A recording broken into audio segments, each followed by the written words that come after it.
All right, so we are approaching the next panel, which is about an introduction to the global and European vinyl market, sales and trends. Personally, I just got into vinyls this year. Is it okay to even say that out loud? I wish I did it sooner, but nevertheless, I'm enjoying the journey so far. I hope you will enjoy the insights. And until we have our next presenter on stage, I would love for you if you could just scoop in towards the middle, because we've learned today that there's always people joining because we have so many different venues. And when they do and they can't get in to find a seat, it would be super helpful if you can just, in whatever row you're sitting, just come all the way to the middle so people can join us and the conversation can continue to flow. This is your cue to start scooting into the middle. We're watching you. All of us are watching you. No pressure. Thank you very much. Highly appreciated. How's the energy in the room this far? It's been a long day, yeah? Yeah? Are there people? Do I hear any hands clapping together? Something? To make sure these aren't AI avatars or whatnot. I have trust issues now.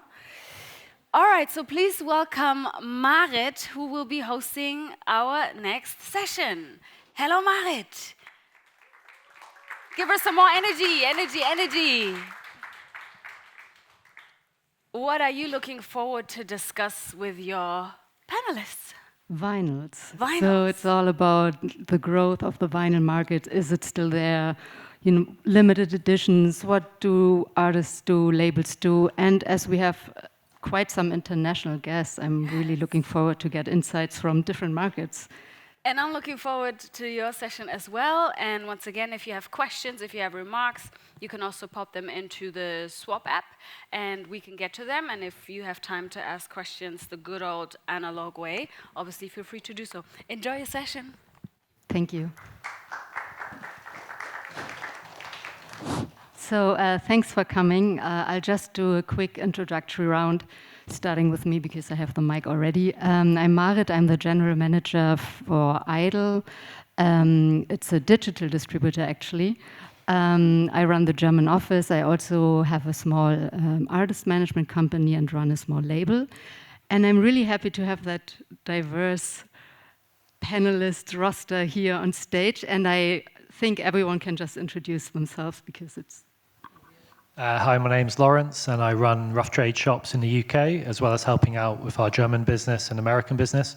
We have 7 retail stores in the UK, as well as e-commerce and also event venues. And we have a shop in Berlin and also a shop in New York. And I've worked in record shops since I was 15, and I've seen the trends from the height of the CD boom, when vinyl was very little, through to the resurgence. Here we are today. Thanks. Hi, I'm Kim. I'm the Chief Executive of the Digital Entertainment and Retail Association in the UK.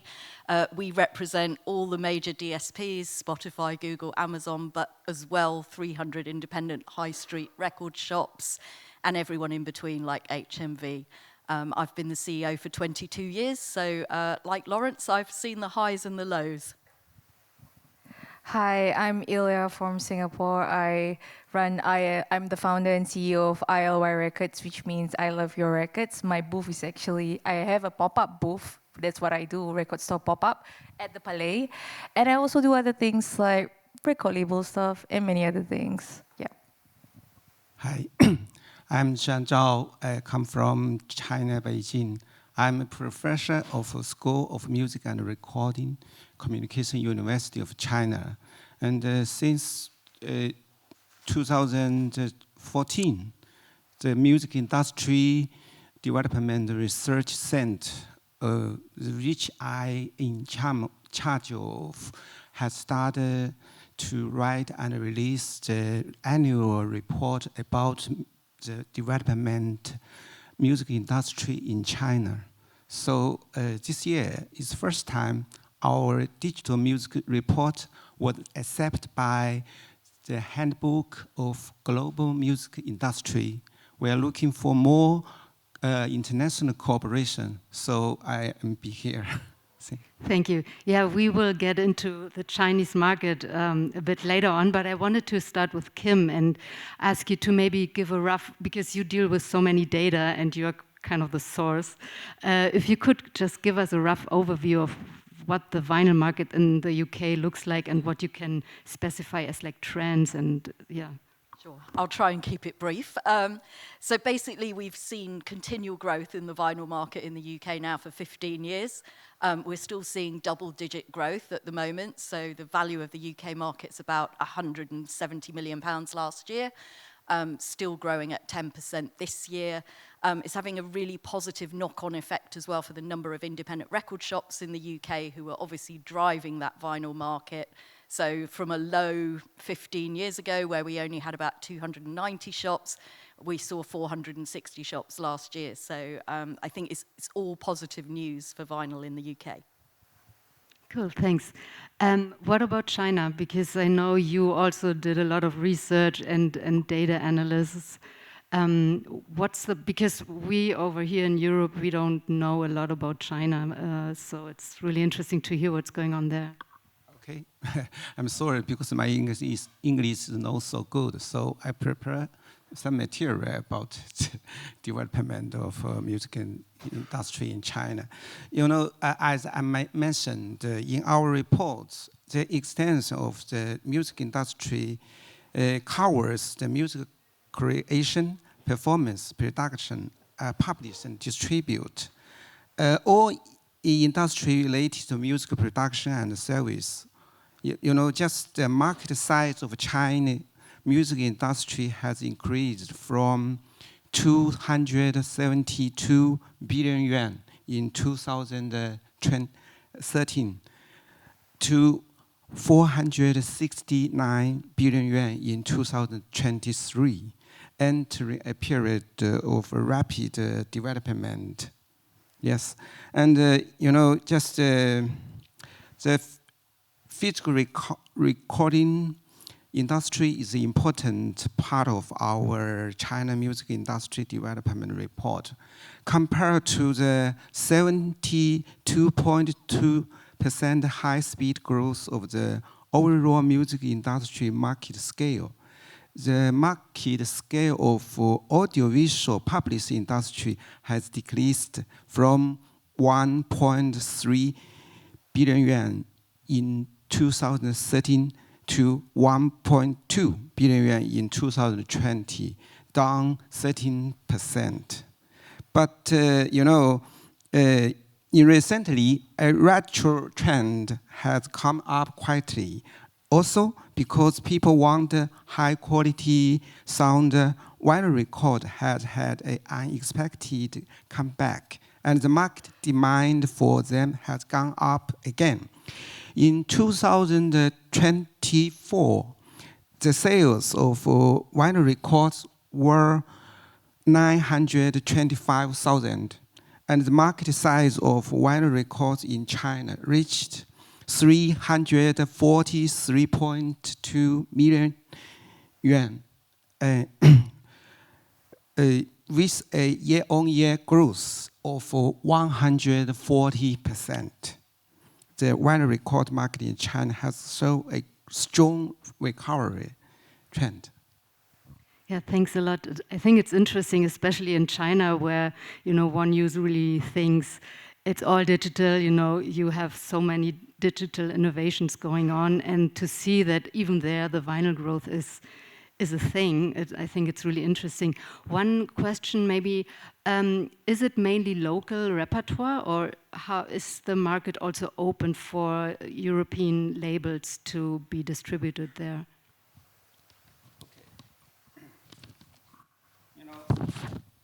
In the recently, the foreign record company has looking for local vinyl record companies or distributor that have experience in Chinese market.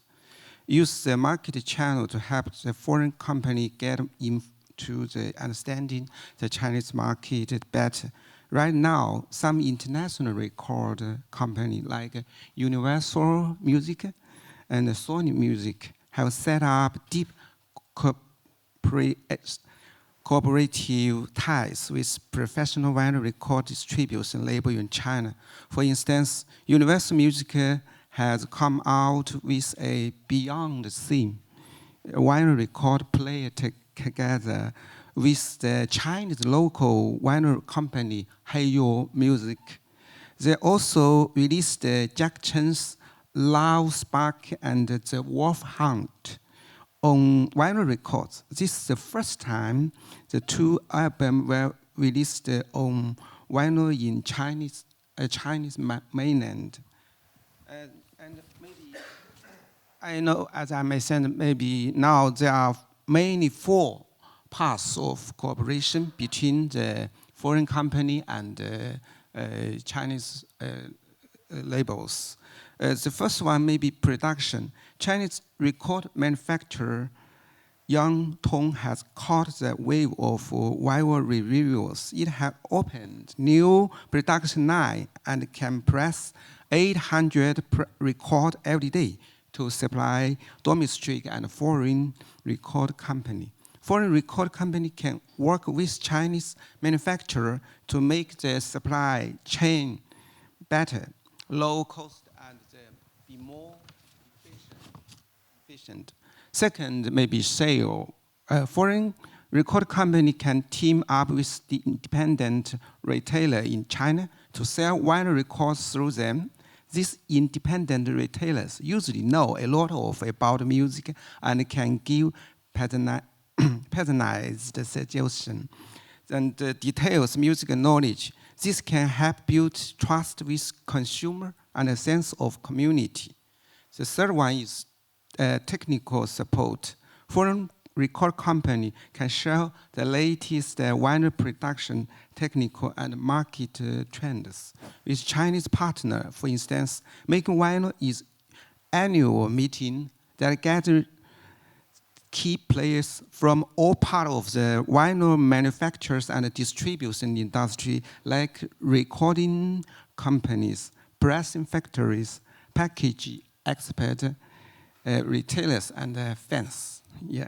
The last one, okay. Last one maybe is policy support. You know, foreign record company can work together with Chinese government, can related agency to try to get policy support and benefit to help with the distribution and sale of vinyl in China. Thank you. Thank you for the insight. So Lawrence, will you open a store in China soon?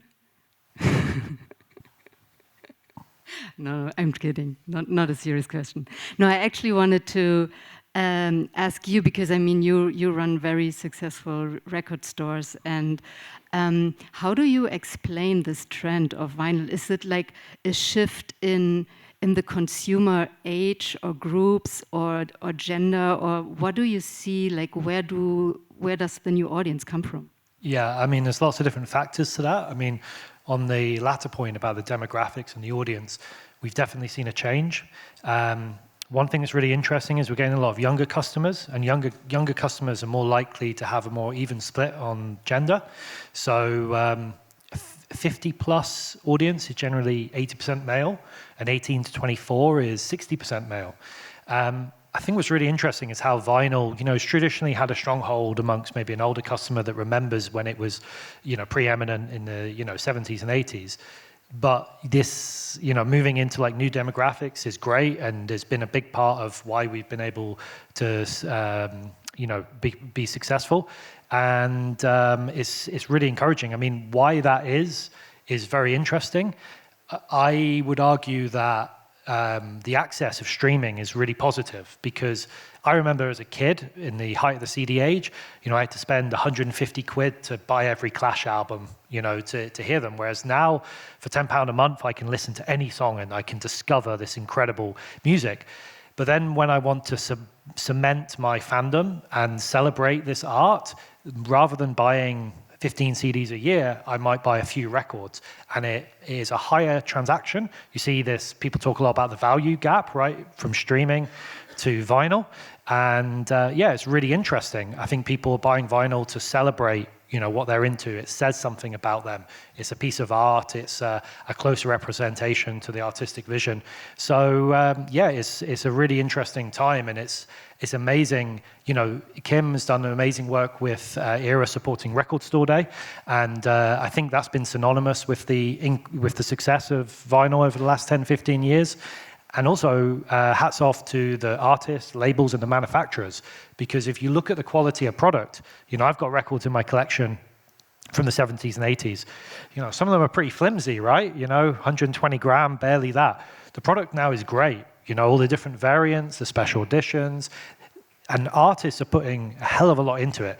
We hosted 1,000 events across our UK stores in the past year, you know, and you're getting to meet Charlie XCX and sign her record in the shop. You're getting to see up close and personal Wonder Horse playing live.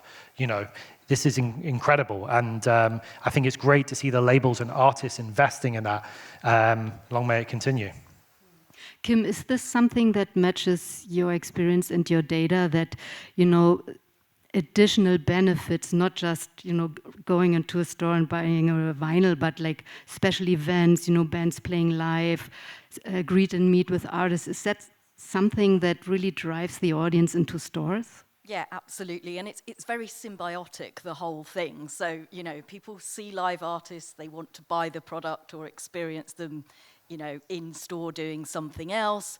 They go into a record shop, they think, oh, I'll buy a ticket or I'll buy a t-shirt or whatever it is. And so I think the whole record shop phenomenon and vinyl sort of capitalizes on that superfan mentality, that people really want to engage with an artist in every way possible, and different fans want to do it in different ways. But definitely everything that Lawrence said is what we're seeing at ERA as well.